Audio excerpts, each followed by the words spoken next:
Hello my dear ఆహారీస్. నా ఫ్రెండ్స్కి ఎందుకో కెఫే దెయ్యం పట్టుకుంది. ఎప్పుడూ లేని విధంగా ఒకటే ప్రెషర్ చేశారు, కెఫేకి వెళ్దామని. సరే అయితే బాగా వర్త్ అనిపించి గుర్తుండిపోయే కెఫే తీసుకెళ్ళండి రా అన్న. అయితే జూబ్లీ హిల్స్లో ఉండే రోస్ట్ సిసిఎక్స్ అన్నారు. వీళ్ళ ఎలివేషన్ మామూలే కదా అని వెళ్ళా. మేము వెళ్ళింది వెన్స్డే అనుకుంటా. వెన్స్డే కూడా 1 hour వెయిట్ చేయించారు, అంత రష్ ఉన్నారు. ఈ కెఫేకి నాకెందుకో తెలియదు అలా కలిసి వచ్చింది. బ్యాక్ టు బ్యాక్ 2 సార్లు వెళ్ళాం అనమాట. సో 2 కలిపి ఒకటే వీడియో చేస్తున్నాం. ఫస్ట్ టైం వెళ్ళినప్పుడు loaded fries, Kerala fried prawns, margherita pizza, garlic bread, kulcha and chana bhatura order ఇచ్చాము. ఆర్డర్ ఇచ్చిన వెంటనే చాలా తక్కువ టైంలోనే మన ఆర్డర్ ఇచ్చిన ఐటమ్స్ మనకి ఇచ్చారు. టేస్ట్ చేసినప్పుడు కానీ అర్థం కాలేదు ఎందుకంత వెయిటింగ్ టైం ఉంది మనకి అని. ఇదేంటి ఎవరో ఆయన స్క్రీన్లోకి వస్తున్నాడు అనుకున్నారా? మనోడు కెమెరా యాంగిల్ సెట్ చేశాడు. తేజస్వి లోగ్ హై హమారే పాస్. మొయిటోస్లో వర్జిన్ మొయిటో ఆర్డర్ చేశాం. చాలా కలర్ఫుల్గా బాగా డెకరేట్ చేసి ఇచ్చాడు. కానీ నావి మైక్రోస్కోపిక్ కళ్ళు, నన్నెవడు మోసం చేయలేడు. అందులో ఒక వెంట్రుక ఉంది. నేనేమంటానంటే ప్రజెంటేషన్ మీద పెట్టే శ్రద్ధలో సగం క్వాలిటీ మీద పెట్టుంటే బాగుండు అంట. జనరల్ నాలెడ్జ్ లేకుండా జాబ్స్ ఎలా చేస్తున్నారా మీరు? డబ్బెవరికి ఊరికే రాదు అని గుండంకులు చెప్పాడుగా. సో మరీ చేసుకొని రమ్మని అది వెనక్కి ఇచ్చేసాం. మీకు తెలియంది ఏమి కాదు, నేను చాలా వర్క్ హాలిక్ని. ఈ గ్యాప్లో ఖాళీగా ఉండడం ఎందుకులే అన్నట్టు కుల్చా అండ్ చనా బటోరా తినడం స్టార్ట్ చేశా. పద్ధతిగా నిమ్మకాయ పిండుకొని ఒక పీస్ కుల్చా తీసుకొని నిండుగా చనా మసాలా పెట్టుకొని క్లీన్ చేసేసా. బేసిక్గా మావా తినడం ఎవరైనా తింటారు, మనస్ఫూర్తిగా తినాలి, కడుపు కంటాలి అది. అంతలోపు మన వర్జిన్ మొయిటో మళ్ళీ వచ్చింది, ఈసారి హెయిర్లెస్. అది టేస్ట్ చేయగానే నా ఫీలింగ్ అయితే శివాజీ కాఫీలో గోమూత్రాలు కలిపారా, నన్ను చంపాలని చూస్తున్నారా, అంబులెన్స్ కు ఫోన్ చేయరా. బై ద వే మా ఫ్రెండ్స్కి నచ్చింది. ఇక మన టిపికల్ మిడిల్ క్లాస్ మెంటాలిటీ మీకు తెలియదేం కాదు. మిగిలిపోయిన గార్లిక్ బ్రెడ్ని చనా మసాలాతో కంప్లీట్ చేశా. ఇక ఏదో మిస్ అయిందని తవా పలావ్ కూడా ఆర్డర్ ఇచ్చాం. తవా వెజ్ పలావ్ చాలా బాగా నచ్చింది ఆ రోజు నాకు. రైతా కాంబినేషన్లో చాలా టేస్టీగా అనిపించింది.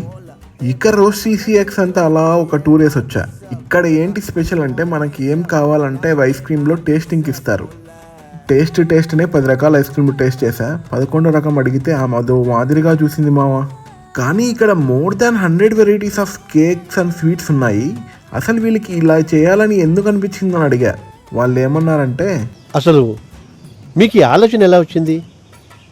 నాకు ఈ ఆలోచన ఎందుకు వచ్చిందని అడిగే బదులు మీకెందుకు రాలేదని సిగ్గుపడండి. ఇక round 2 start. Hot chocolate, mac and cheese pasta, Thai curry and rice order ఇచ్చాం. 3 మెంటల్ ఉండే. తవా మచ్చి అని రెస్టారెంట్ వాళ్ళు సజెస్ట్ చేస్తే ఆర్డర్ ఇచ్చా. జున్ను ముక్కలా ఉంది మామ, టచ్ చేస్తే జ్యూసీగా ఫ్లేవర్ఫుల్గా ఉండే. Next chicken pepperoni pizza, nothing special in that, not up to the mark. Okay వేడిగా అయితే టేస్ట్ చేయగలమనిపించింది. హే బాగా గమనించారా, ఫస్ట్ హాఫ్కి సెకండ్ హాఫ్కి మన కాస్ట్యూమ్స్ కూడా మారాయి. బై ద వే నేను ఆత్రం తట్టుకోలేక ఫాస్ట్గా తిన్నా, నోరు కాలిపోయింది. Next creamy chicken biryani order ఇచ్చాను. అస్సలు బాగాలేదు, టేస్ట్ లేదు, ఏం లేదు. ఏదో వైట్ రైసే ముద్దగా ఏమీ ఫ్లేవర్ లేనట్టు అనిపించింది. నెక్స్ట్ మటన్ పలావ్ ఆర్డర్ ఇచ్చాము. ఇది కూడా ఏమంత గొప్పగా లేదు, కానీ ఓకే, ముందు దాంతో పోలిస్తే బెటర్. ఫస్ట్ టైం వచ్చినప్పుడు వెజ్ తవా పలావ్ ఆర్డర్ చేసి సూపర్ అన్నాను కదా, ఇక అదన్నా బాగుంటుందని ఇప్పుడు ఆర్డర్ చేసాం. ఇది కూడా వరెస్టే ఈసారి. భయ్యా ఒక వర్జిన్ మొయిటో వితౌట్ హెయిర్ అని ఆర్డర్ ఇచ్చాం. అయితే ఫ్రెష్ లైమ్ తీసుకోని అన్నారు. ఈసారి ఐస్ క్రీమ్ టెస్టింగ్కి నేను వెళ్తే గుర్తుపడుతుంది అనుకున్నా, అందుకే మన రాజేష్ని పంపించా. అంతలోపు ఇక్కడ ఒక పెద్ద కాఫీ మేకింగ్ మిషన్ ఉందని అన్నారు. దానికి ప్రత్యేకంగా పర్మిషన్స్ తీసుకొని వెళ్ళాం. పెద్దదంటే కుట్టు మిషన్ అంత ఉంటుంది అనుకున్నాం. అక్కడ చూస్తే తప్ప తెలియదు, దానికంటూ ప్రత్యేక రూము పెద్ద డైనోసర్ సైజులో ఉంది. మీకు ఎంతమందికి కాఫీ మేకింగ్ మీద ఐడియా ఉంది? నాకు అక్కడికి వచ్చినాకనే ఒక 1% ఐడియా వచ్చింది. కాఫీ బీన్స్లో చాలా రకాలు ఉంటాయి. ఆ బీన్స్ని రోస్ట్ చేసే విధానము, టెంపరేచర్స్ అండ్ టైంని బట్టి ఆ టేస్ట్ కూడా మారుతుంది. వాళ్ళతో ఒక 2-3 రకాల బీన్స్ తీసుకొని వచ్చాం. వీళ్ళకే కాఫీ ప్లాంటేషన్ కూడా ఉందంట. ఇక నెక్స్ట్ మనకు వచ్చే డెజర్ట్స్ మీదన్నీ ఆ బీన్స్లో డెకరేషన్ కూడా ప్లాన్ చేశారు మన వాళ్ళు. ఐస్ క్రీమ్స్ చాలా బాగున్నాయి ఇక్కడ. మనం స్నీకర్ ఐస్ క్రీమ్స్ ట్రై చేసాం, బట్ డెజర్ట్స్ పూరా ఫ్లాప్ మామ. పూరా ఫ్లాప్. ఒక 6 types డెజర్ట్స్ ట్రై చేసాము, ఏదీ బాలేదు, ఒక్క చీజ్ కేక్ తప్ప. ఉంటా మరి. నేను నీకు పెట్టిన అన్నం కాదురా అబ్బాయి, ఇంపర్మేషన్ ఈజ్ వెల్